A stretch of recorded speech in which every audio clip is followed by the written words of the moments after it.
ഈ വീഡിയോയിൽ ഇന്നലെ ഇന്ത്യ സിയാൽകോട്ടിൽ കൊടുത്ത പ്രഹരം അതിൻ്റെ പ്രത്യാഘാതങ്ങൾ എന്താണെന്ന് പറഞ്ഞിട്ട് നമ്മൾ പാകിസ്ഥാൻ്റെ ഉള്ളിൽ പോയിട്ട് പരതിയായിരുന്നു.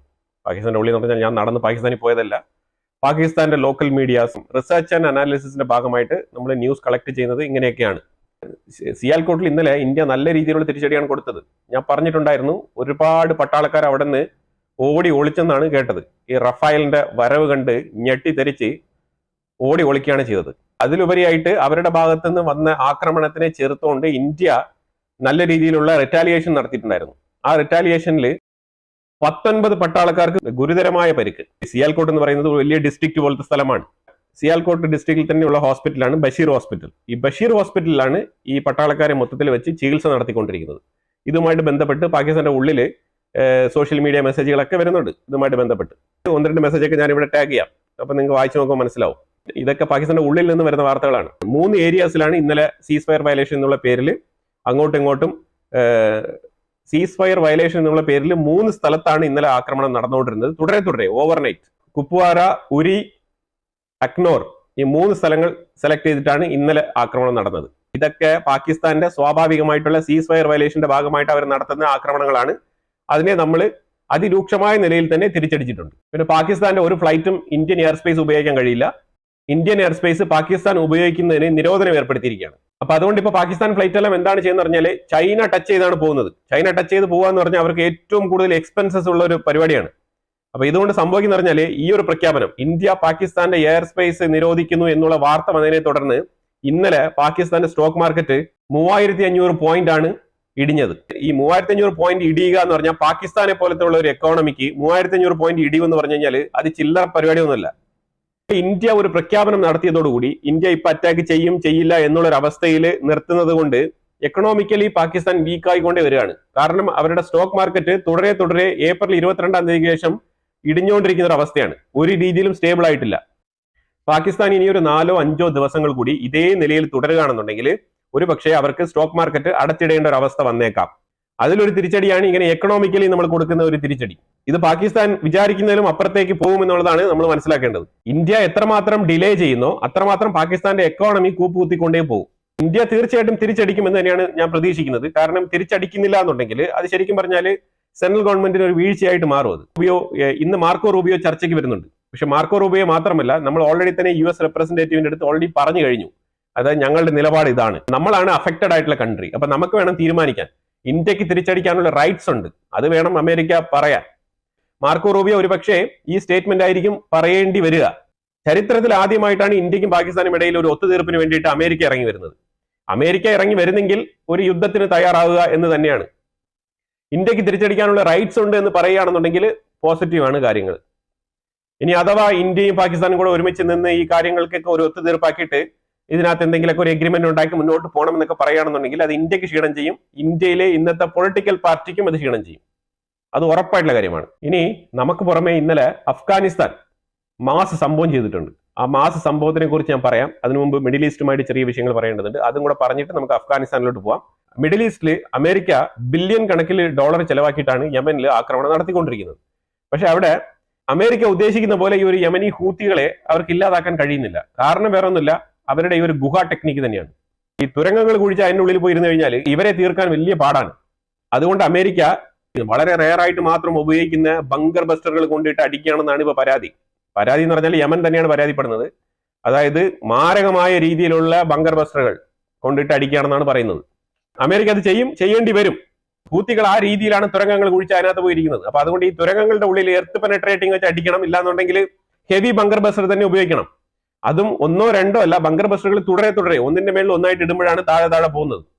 അപ്പൊ അങ്ങനെ മൾട്ടിപ്പിൾ അറ്റാക്കുകളാണ് ഇപ്പൊ നടത്തുന്നതെന്നാണ് പറയുന്നത്. മൾട്ടിപ്പിൾ അറ്റാക്ക്, അതായത് 1, 2, 3 തുടരെ ഈ ബങ്കർ ബസ്റ്ററുകൾ ഇട്ട സ്ഥലത്ത് തന്നെ വീണ്ടും അടിക്കുകയാണ്. അപ്പോഴേ കൊഴിഞ്ഞു പോകത്തുള്ളൂ താഴെ. ആ രീതിയിൽ എഫക്റ്റീവ് ആയിട്ടുള്ള മെത്തേഡാണ് ഇപ്പൊ അമേരിക്ക യൂസ് ചെയ്യുന്നത്. അതിനെ ചൊല്ലി പരാതിയും വരുന്നുണ്ട്. ഇപ്പൊ ഞാൻ ഇന്നലെ ഒരു വാർത്തയിൽ സൂചിപ്പിച്ചിട്ടുണ്ടായിരുന്നു, സിറിയയിൽ HTS-ഉം SDF-ഉം സിറിയൻ ഡെമോക്രാറ്റിക് ഫ്രണ്ട് ഇവർ രണ്ടും തമ്മിൽ എന്താണ് അവിടുത്തെ പ്രശ്നം എന്ന് പറഞ്ഞാൽ പാലസ്തീൻ തന്നെയാണ് അവരുടെ പ്രശ്നം. കാരണം വെച്ചാല് ജോർദാൻ 3 ദിവസങ്ങൾക്ക് മുമ്പ് ബ്രദർഹുഡുമായിട്ട് ബന്ധപ്പെട്ട ഒരു രീതിയിലുള്ള സംഘടനകളും ഇനി ജോർദാനിൽ പാടില്ല എന്നാണ് ജോർദാൻ രാജാവ് പറഞ്ഞു വെച്ചത്.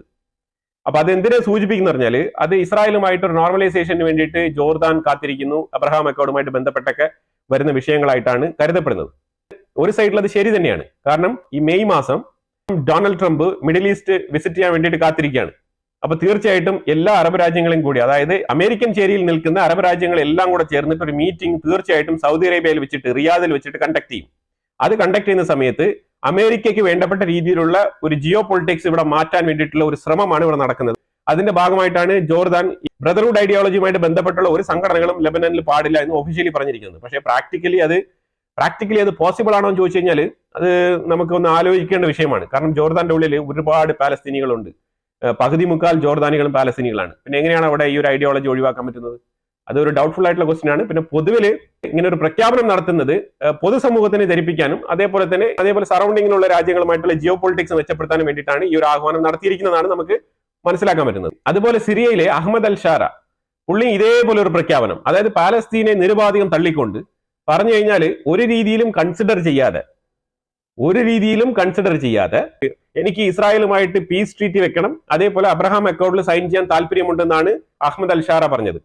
ഈ സ്റ്റേറ്റ്മെന്റ് ആണ് സിറിയയിൽ നിലവിലെ HTS-നും SDF-നും തമ്മിലുള്ള പ്രശ്നത്തിന് കാരണം. ഖസാരയിൽ ഇരിക്കുന്നത് HTS ആയതുകൊണ്ട് പൊതുവിലെ ഒരു ഡെമോക്രാറ്റിക് രീതിയിൽ ഇലക്ഷൻ ഒക്കെ വെച്ച് മുന്നോട്ട് പോകാം എന്നുള്ള ലിബറലിസം ഒക്കെ കാണിക്കുന്നതായിട്ട് അഭിനയിച്ചുകൊണ്ട് ഖസാരയിൽ കയറിയിരിക്കുന്ന അഹമ്മദ് അൽ ഷാരയ്ക്ക് വേറൊരു മാർഗമില്ല. അതുകൊണ്ടാണ് പുള്ളി ഈ ഒരു പ്രഖ്യാപനം നടത്തുന്നത്. പക്ഷെ അത് തിരിച്ചറിയാനും അത് അംഗീകരിച്ചു കൊടുക്കാനും ഞങ്ങളിപ്പോ എന്തിനാണ് അത് സഹിക്കുന്നതെന്നാണ് SDF ഇപ്പൊ തിരിച്ചടിച്ചു തുടങ്ങിയിരിക്കുന്നത്. അതാണ് ഇപ്പൊ സിറിയയിലുള്ള പ്രശ്നത്തിന് കാരണം. എത്രമാത്രം അഹമ്മദ് അൽ ഷാര ഇസ്രായേലുമായിട്ട് അടുക്കുന്നോ അത്രമാത്രം സിറിയയ്ക്കുള്ളിൽ നിന്നും SDF-ന്റെ ഭാഗത്തു നിന്നും ഒരു തിരിച്ചടി അഹമ്മദ് അൽ ഷാരയ്ക്ക് നേരിടേണ്ടി വരും എന്നാണ് മനസ്സിലാക്കാൻ പറ്റുന്നത്. അപ്പൊ അവിടെ ഒരു ക്ലാഷ് തുടങ്ങിയിട്ടുണ്ട് ഇപ്പൊ തന്നെ. അതേപോലെ ഇസ്രായേൽ ഇന്നലെ സിറിയയ്ക്ക് ഉള്ളിൽ ഒരു ആക്രമണം നടത്തിയിട്ടുണ്ട്. അതായത് ഈ ഡ്രൂസ് കമ്മ്യൂണിറ്റിയിൽപ്പെട്ട ആൾക്കാർ താമസിക്കുന്ന ഏരിയയ്ക്ക് പ്രൊട്ടക്ഷൻ കൊടുക്കുന്നതിന് ഭാഗമായിട്ടാണ് ഈ ഒരു ആക്രമണം നടത്തിയത് എന്നാണ് പറയുന്നത്. അതായത് ഡ്രൂസ് കമ്മ്യൂണിറ്റിയെ ആരും തന്നെ ഒന്നും ചെയ്യാൻ പാടില്ല, ഉപദ്രവിക്കാൻ പാടില്ല, അവരുടെ അടുത്തേക്ക് ഈ ഒരു ബ്രദർഹുഡിന്റെ ഐഡിയോളജി കൊണ്ട് അവിടെ വരാൻ പാടില്ല. ഇതാണ് ഇസ്രായേൽ പറയുന്നത്. അപ്പൊ അതിനാരെങ്കിലും ഏതെങ്കിലും ചെറിയ സെക്റ്റുകളായിട്ടുള്ള സെക്ടേറിയൻ ആൾക്കാർ വന്നു കയറുന്നെങ്കിൽ ഇസ്രായേൽ അവിടെ 1-2 ബോംബുകൾ ഇട്ട് ഇങ്ങനെ തുലച്ചുകൊണ്ടിരിക്കും. അതാണ് ഇപ്പൊ ചെയ്തത്. ഈ കാണുന്ന ഇമേജ് എന്ന് പറഞ്ഞാൽ ദുൽഖർ എന്ന് പറയുന്നത് ജനീൻ ഭാഗത്ത്, വെസ്റ്റ് ബാങ്കിനകത്ത് ജനീൻ ഭാഗത്ത് ഇരിക്കുന്ന ഒരു സ്ഥലമാണ്. ആ ഒരു റെസിഡൻഷ്യൽ ഏരിയയിൽ നിന്നും ഇന്നലെ ഒരു കൂട്ടം ആൾക്കാരെ ഇസ്രായേൽ ഒഴിപ്പിച്ചിട്ടുണ്ട്. ഇങ്ങനെ തുടരെ ആൾക്കാരെ തെരഞ്ഞുപിടിച്ച് സെക്റ്റുകളായിട്ട് ഒഴിപ്പിച്ചുകൊണ്ടിരിക്കുകയാണ്. കാരണം ഇവരൊക്കെ അവിടെ ലീഗൽ എന്നുള്ള പേരിൽ ഇല്ലീഗലായിട്ട് ഇരിക്കുന്ന ആൾക്കാരാണെന്നാണ് ഇസ്രായേൽ വിലയിരുത്തുന്നത്. അതുകൊണ്ടാണ് ഇവരെ ഒഴിപ്പിക്കുന്നത്. അല്ലാന്നുണ്ടെങ്കിൽ ഇവർ അവിടെ നിന്ന് ഒഴിഞ്ഞു പോകില്ലല്ലോ. പിന്നെ ഇസ്രായേലിന്റെ ഉള്ളിൽ ജെറുസലേമില് കാട്ടുതീ എന്ന് പറയുന്നുണ്ട്. പക്ഷെ എന്നാലും നല്ല രീതിയിലുള്ള തീ പടർന്ന് പന്തലിച്ചിരിക്കുകയാണ്. അപ്പൊ ആ തീ അണയ്ക്കുന്നതുമായിട്ട് ബന്ധപ്പെട്ട് ജെറുസലേമിലെ എമർജൻസി സിറ്റുവേഷൻ ആണ് ഇപ്പോൾ അവിടെ പ്രഖ്യാപിച്ചിരിക്കുന്നത്. അതുകൊണ്ട് ഔട്ട്സൈഡിലുള്ള ഹെൽപ്പും കൂടെ ഇസ്രായേൽ തേടുന്നുണ്ട്. അതിന് തീ അണയ്ക്കാനുള്ള ശ്രമം കഴിഞ്ഞ 2-3 ദിവസങ്ങളായിട്ട് തുടർന്ന് നടന്നുകൊണ്ടിരിക്കുകയാണ്. ഞാൻ ഈ കാണിക്കുന്ന മാപ്പിൽ ഈ ഒരു പോയിന്റിൽ കാണിച്ചിരിക്കുന്നത് ഇവിടെ H എന്ന് കാണുന്നില്ല. ഈ H എന്ന് പറയുന്ന ഒരു ഹോസ്പിറ്റലാണ്. റാവൽ പോർട്ട് ഹോസ്പിറ്റൽ എന്നാണ് ഈ ഒരു ഹോസ്പിറ്റലിന്റെ പേര്. ഈ ഹോസ്പിറ്റൽ POK ഭാഗത്താണ് ഈ ഒരു ഹോസ്പിറ്റൽ സ്ഥിതി ചെയ്യുന്നത്. ഈ ഹോസ്പിറ്റലിലുള്ള ആൾക്കാരെ എല്ലാം ഒഴിപ്പിച്ചിരിക്കുകയാണ് പാകിസ്ഥാൻ. എന്നിട്ട് അവിടെ ആർക്കും തന്നെ എൻട്രി ഇല്ല, നോ എൻട്രി കൊടുത്തിരിക്കുകയാണ്. ഒരു ഹോസ്പിറ്റൽ ഇങ്ങനെ ഒഴിപ്പിച്ച് നോ എൻട്രി കൊടുക്കാനുള്ള കാരണം എന്താണെന്നുള്ളത് കുറച്ച് ഡീറ്റെയിൽ ആയിട്ട് നോക്കുമ്പോഴത്തേക്കും ഇവര് ഏറ്റവും കൂടുതൽ അവിടെ ആയുധങ്ങൾ കൊണ്ട് പതുക്കി വെച്ചിരിക്കുകയാണ് ഹോസ്പിറ്റലിന്റെ ഉള്ളിൽ. അതായത് അഥവാ ഇന്ത്യയുമായിട്ട് ഒരു യുദ്ധം വന്നു കഴിഞ്ഞാൽ തീർച്ചയായിട്ടും അങ്ങോട്ടും ഇങ്ങോട്ടും ഹോസ്പിറ്റലുകൾ, ഇതേപോലെ ഈ പബ്ലിക്കിന് ഉപകാരപ്രദമായിട്ട് മാറുന്ന സ്ഥലങ്ങളൊന്നും തന്നെ ആക്രമിക്കാൻ പാടില്ല എന്നുള്ളത് യുദ്ധത്തിന്റെ ഒരു റൂൾസ് ആണ്. അതായത് എതിരാളികൾ ആരായാലും, ഇപ്പൊ ഇന്ത്യ ആയാലും ആ ഹോസ്പിറ്റലിനെ ടാർഗറ്റ് ചെയ്യരുതെന്നാണ് നിയമം. ഹോസ്പിറ്റൽ അങ്ങനെ പെട്ടെന്ന് ടാർഗറ്റ് ചെയ്യപ്പെടില്ല എന്നുള്ളത് അറിഞ്ഞുകൊണ്ടാണ് ഹമാസ് എന്താണോ ചെയ്തത് അതേപോലെ ആശുപത്രിക്കകത്ത് കംപ്ലീറ്റ് ആയുധങ്ങൾ പതുക്കി വെച്ചിരിക്കുകയാണ് പാകിസ്ഥാൻ. അതിപ്പോ റാവൽ പോർട്ട് ഹോസ്പിറ്റൽ അല്ല, ഇത് naval port weapon storage center ആയിട്ട് മാറിയിരിക്കുകയാണ്. അതുപോലെ ഈ മാപ്പിൽ ഞാൻ കാണിക്കുന്നത് 2-3 സ്ഥലങ്ങളുണ്ട്. ഈ സറങ്കോട്ട എന്ന് പറഞ്ഞ ഈ സറങ്കോട്ട കോട്ട്, അവിടെയൊക്കെ ഇതേപോലെ വെപ്പൺ സ്റ്റോറേജ് ഉണ്ട്. അതേപോലെ കിരൺ സ്ഥലമുണ്ട്. ഇതെല്ലാം POK ഭാഗത്ത് വരുന്നതാണ്. ഈ കിരൺ ഹിൽസ് എന്ന് പറഞ്ഞ സ്ഥലവും പാകിസ്ഥാന്റെ വളരെ പ്രധാനമായിട്ടുള്ള ഒരു വെപ്പൺ സ്റ്റോറേജ് സെന്റർ ആണ്. അതായത് ഞാൻ പറഞ്ഞു വരുന്നത്, അതായത് ഇന്ത്യ നമ്മളെ അറ്റാക്ക് ചെയ്താൽ എന്തൊക്കെ ചെയ്യണം എന്നുള്ളതിനുള്ള ഒരു മുൻകരുതൽ നടപടികളായിട്ടാണ് ഇവർ ഈ കാര്യങ്ങളൊക്കെ ചെയ്യുന്നത്. പക്ഷേ വേറൊരു സൈഡിലൂടെ അവരുടെ മണ്ണ് ഒലിച്ചു പോകുന്നു എന്നുള്ളത് അവർ അറിയുന്നില്ല എന്നല്ല, അത് അവർ വെളിയിൽ കാണിക്കാൻ ആഗ്രഹിക്കുന്നില്ല. പക്ഷേ വാർത്തകൾ അഫ്ഗാനിസ്ഥാന്റെ ഭാഗത്ത് നിന്ന് ചൂടപ്പം പോലെ പുറത്തു വരുന്നുണ്ട്. ഇന്നലെ പാകിസ്ഥാൻ പറഞ്ഞത് ഞങ്ങൾ 70 അഫ്ഗാനികളെ ഞങ്ങൾ തീർത്ത് കളഞ്ഞു എന്നുള്ള രീതിയിൽ വലിയ വായിൽ വർത്തമാനങ്ങളൊക്കെ പറഞ്ഞായിരുന്നു. അപ്പൊ അതിൽ നമ്മൾ ഡൗട്ട്ഫുള്ളോട് കൂടിയാണ് ആ ഒരു വാർത്ത നമ്മൾ പബ്ലിഷ് ചെയ്തത്. അപ്പൊ അതിന്റെ കുറച്ച് ഡീറ്റെയിൽ ഒക്കെ എടുത്ത് നോക്കുമ്പോഴത്തേക്ക് നമുക്ക് മനസ്സിലാക്കാൻ പറ്റിയത് അഫ്ഗാനിസ്ഥാൻ വസിറിസ്ഥാൻ എന്ന് പറഞ്ഞ ആ ഒരു സ്റ്റേറ്റിൽ, പാകിസ്ഥാന്റെ ഉള്ളിൽ ഖൈബർ പഖ്തൂൺഖ്വ മേഖലയിൽ കിടക്കുന്ന വസിറിസ്ഥാൻ, നോർത്ത് വസിറിസ്ഥാൻ, സൗത്ത് വസിറിസ്ഥാൻ എന്ന് പറഞ്ഞിട്ട് 2 ഭാഗങ്ങളായിട്ടാണ് ഈ വസിറിസ്ഥാൻ ക്ലാസിഫൈ ചെയ്യപ്പെട്ടിരിക്കുന്നത്. നോർത്ത് വസിറിസ്ഥാൻ ഭാഗത്ത് 2 ഏരിയ വളരെ വ്യക്തമായിട്ട്, അതായത് 2 മിലിറ്ററി പോസ്റ്റ് വെച്ചിരിക്കുന്ന ഏരിയ എന്ന് പറഞ്ഞാൽ നല്ല വിശാലമായ ഏരിയ ആണ്.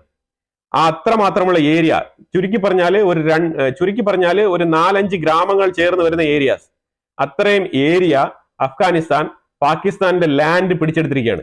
ഒരു സൈഡിൽ ഇന്ത്യ ഇവിടെ സിയാൽകോട്ട് ഭാഗത്ത് ഇന്നലെ കാര്യങ്ങൾ നടത്തിക്കൊണ്ടിരുന്ന സമയത്ത് നേരെ ഓപ്പോസിറ്റിൽ ആ സൈഡിൽ അഫ്ഗാനിസ്ഥാൻ അവർക്ക് വേണ്ട കാര്യങ്ങൾ നടത്തിക്കൊണ്ടിരുന്നു എന്നുള്ളതാണ് നമ്മൾ മനസ്സിലാക്കേണ്ടത്. പാകിസ്ഥാന്റെ ദിവസങ്ങൾ എണ്ണപ്പെട്ടിരിക്കുന്നു. പാകിസ്ഥാന്റെ പ്രൈം മിനിസ്റ്റർ ഷഹബാസ് ഷെരീഫ് പേടിച്ചിട്ടാണ് അമേരിക്കയുടെ അടുത്ത് നിങ്ങൾ ഇടപെടണം എന്ന് കാല് പിടിച്ച് മാർക്കോ റൂബിയെ വിളിച്ചു വരുത്തിയിരിക്കുന്നത്. ഇന്ത്യക്ക് ഒട്ടും താല്പര്യമില്ല അമേരിക്കയെ ഇടപെടുത്താൻ. പാകിസ്ഥാന്റെ നിർബന്ധപ്രകാരമാണ് അമേരിക്ക ഇടപെടുന്നത്. ഈ നോർത്ത് വെസിരിസ്ഥാൻ ഭാഗത്ത് ഈ സ്ഥലം പിടിച്ചെടുക്കാൻ സഹായകരമായിട്ടുള്ള കുറച്ച് ഗ്രൂപ്പുകൾ, അവിടുത്തെ ലോക്കൽ ഗ്രൂപ്പുകളുടെ പേരും കൂടെ കൊടുത്തിട്ടുണ്ട് ആ വാർത്തയിൽ. ആ പേരുകൾ നിറഞ്ഞ കുറച്ച് സംഘടനകളാണ്. ഒന്ന് ഹഫീസ് ഗുൽ ബഹദൂർ ഗ്രൂപ്പ് എന്ന് പറഞ്ഞൊരു ഗ്രൂപ്പ്, ഹഫീസ് ഗുൽ ബഹദൂർ ഗ്രൂപ്പ്, ഇതൊരു ലോക്കൽ ഗ്രൂപ്പാണ്. അതുപോലെ രണ്ടാമത് ലഷ്കർ ഇ ഇസ്ലാം എന്ന് പറഞ്ഞൊരു ഗ്രൂപ്പ്, ലഷ്കർ ഇ ഇസ്ലാം ഇങ്ങനെ ഒരു ഗ്രൂപ്പ്. ഹർക്കത്ത് ഈൻഗുലാബ് ഇസ്ലാമി എന്ന് പറഞ്ഞൊരു ഗ്രൂപ്പ്, ഇങ്ങനെ കുറച്ച് ഗ്രൂപ്പ്. അതായത് HIIP എന്ന് പറഞ്ഞൊരു ഗ്രൂപ്പ്. ഒരു ഗ്രൂപ്പ് കൂടെ ഉണ്ട്, IMP എന്ന് പറയും, ഇത്തിഹാദ് മുജാഹിദീൻ പാകിസ്ഥാൻ എന്ന് പറഞ്ഞൊരു ഗ്രൂപ്പ്. ഈ 4 ഗ്രൂപ്പും കൂടെ ചേർന്നിട്ടാണ് ഇപ്പൊ ഈ പരിപാടിക്ക് ഇറങ്ങിയിരിക്കുന്നത്. 4 മിലിറ്ററി പോസ്റ്റുകൾ ക്യാപ്ചർ ചെയ്യാനാണ് ഇന്നലെ പദ്ധതി ഇട്ടിരുന്നത്. അപ്പൊ അതിൽ 2 എണ്ണം ഇന്നലെ പിടിച്ചെടുത്തിട്ടുണ്ട്. അപ്പൊ വീണ്ടും തുടരുകയാണ്. അപ്പൊ ഇനിയും ദിവസങ്ങൾ കടക്കുന്തോറും കൂടുതൽ സ്ഥലങ്ങൾ അഫ്ഗാനിസ്ഥാൻ കയറി പിടിക്കാനുള്ള സാധ്യത വളരെ കൂടുതലാണ്. 4 പാകിസ്ഥാൻ പട്ടാളക്കാരെ അഫ്ഗാനിസ്ഥാൻ പിടിച്ചോണ്ട് പോയിട്ടുണ്ട്, ജീവനോടെ പിടിച്ചോണ്ട് പോയിട്ടുണ്ട്. അവരെ ബന്ദിയാക്കി വെച്ചിരിക്കുകയാണ്. ഈ 4 പേരില് കമാൻഡോ ഹവിൽദാർ ഇഷാഖ് 20 വർഷത്തെ എക്സ്പീരിയൻസ് പാകിസ്ഥാൻ ആർമിയിൽ, മുഹമ്മദ് റേസ 19 വർഷത്തെ എക്സ്പീരിയൻസ് പാകിസ്ഥാൻ ആർമിയിൽ, സമീഉള്ള ഹക്ക് അയാൾ 4 വർഷത്തെ എക്സ്പീരിയൻസ് ആണ്, പുതിയ ജോയിനിയാണ്, 4 വർഷത്തെ എക്സ്പീരിയൻസ് ആയിട്ടുള്ളൂ. അതുപോലെ സുലൈമാൻ, ഇയാളും 4 വർഷത്തെ എക്സ്പീരിയൻസ് ആണ്. ഇതേപോലെ 4 പേരെ പിടിച്ചു വെച്ചുകൊണ്ടിരിക്കുകയാണ്. ഇപ്പൊ പാകിസ്ഥാൻ ഇവരെ രക്ഷപ്പെടുത്താൻ വേണ്ടിയിട്ട് വിലപേശിക്കൊണ്ടിരിക്കുകയാണ്. അപ്പൊ ഇങ്ങനെ വിലപേശിക്കൊണ്ടിരിക്കുന്ന സാഹചര്യത്തിൽ ഈ വാഹ ബോർഡർ ആയാലും എല്ലാ അതിർത്തികളും ഇന്ത്യയും പാകിസ്ഥാനും തമ്മിൽ അടച്ചു പൂട്ടിയിരിക്കുകയാണ്. അപ്പൊ ആ സാഹചര്യത്തിൽ ഇന്ത്യയിൽ നിന്നും കുറെ സാധനങ്ങൾ അഫ്ഗാനിസ്ഥാനിലേക്ക് പോകേണ്ടതുണ്ട്. അപ്പം ഇന്ത്യൻ ഗവൺമെന്റ് ചോദിച്ചു നോക്കി, ഇങ്ങനെ അഫ്ഗാനിസ്ഥാനിലേക്ക് ഒരു ഷിപ്മെന്റ് പോകേണ്ടതുണ്ട്, അപ്പൊ നിങ്ങൾ ഈ ഒരു വാഹ ബോർഡർ തുറക്കുമോ ചോദിച്ചപ്പോഴത്തേക്കും പാകിസ്ഥാൻ വളരെ സ്റ്റബൺ ആയിട്ടാണ് തീരുമാനം എടുത്തത്. പറ്റത്തില്ല, ഒരിക്കലും തുറക്കാൻ പറ്റത്തില്ല എന്നാണ് പറഞ്ഞത്. പക്ഷേ ഒരു അരമണിക്കൂറിനകത്ത് അഫ്ഗാനിസ്ഥാന്റെ സൈഡിൽ നിന്ന് ഒരു ഫോൺ കോൾ, ഇന്ത്യയിൽ നിന്ന് ചരക്ക് നീക്കം തുടർന്നു. അപ്പോഴത്തേക്കും പാകിസ്ഥാന്റെ ഗവൺമെന്റിൽ നിന്നും ഒഫീഷ്യലായിട്ട് ഒരു ലെറ്റർ അടിച്ചു കൊടുത്തിരിക്കുകയാണ് അഫ്ഗാനിസ്ഥാന്. ഈ ലെറ്റർ കാണിച്ചാൽ മതി അതിർത്തി തുറക്കും എന്ന് പറഞ്ഞിട്ട്. കാരണം വേറെ ഒന്നുമില്ല, ഈ നെഗോസിയേഷൻ, ഈ ഒരു മിലിറ്ററി ഉദ്യോഗസ്ഥരുമായിട്ട് ബന്ധപ്പെട്ട് നെഗോസിയേഷൻ അഫ്ഗാനിസ്ഥാൻ അഗ്രസീവായിട്ട് വസീറിസ്ഥാൻ ഭാഗത്ത് ആക്രമണം നടത്തിക്കൊണ്ടിരിക്കുന്ന ഒരു സാഹചര്യത്തിൽ പാകിസ്ഥാനിന് വഴങ്ങേണ്ടി വന്നു. പാകിസ്ഥാൻ വഴങ്ങി വാഹ അതിർത്തി തുറന്ന് ലോഡ് കണക്കിൽ സാധനം അഫ്ഗാനിസ്ഥാനിലോട്ട് പോയിട്ടുണ്ട്. ഈ സാധനം ആരും തൊടത്തു പോലും ഇല്ല. പണ്ടത്തെ പോലെ മോട്ടിക്കാനും പിടിക്കാനൊന്നും പറ്റത്തില്ല. അങ്ങനെയൊക്കെ മോട്ടിച്ചു കഴിഞ്ഞാൽ അഫ്ഗാനിസ്ഥാൻ കർശനമായ നടപടിയെടുക്കും. കാരണം അഫ്ഗാനിസ്ഥാൻ അത്രമാത്രം ഇൻഫ്ലുവൻസ് പാകിസ്ഥാന്റെ ഉള്ളിൽ, പ്രത്യേകിച്ച് ഖൈബർ പഖ്തൂൺഖ്വ മേഖലയിൽ അവരുടെ ഡോമിനൻസ് വളരെ കൂടിക്കൂടി വരികയാണ്. പല ലോക്കൽ സെക്ടുകളും, പല രീതിയിലുള്ള ഞാൻ പറഞ്ഞ സംഘടനകൾ പോലെ പല സംഘടനകളുണ്ട്.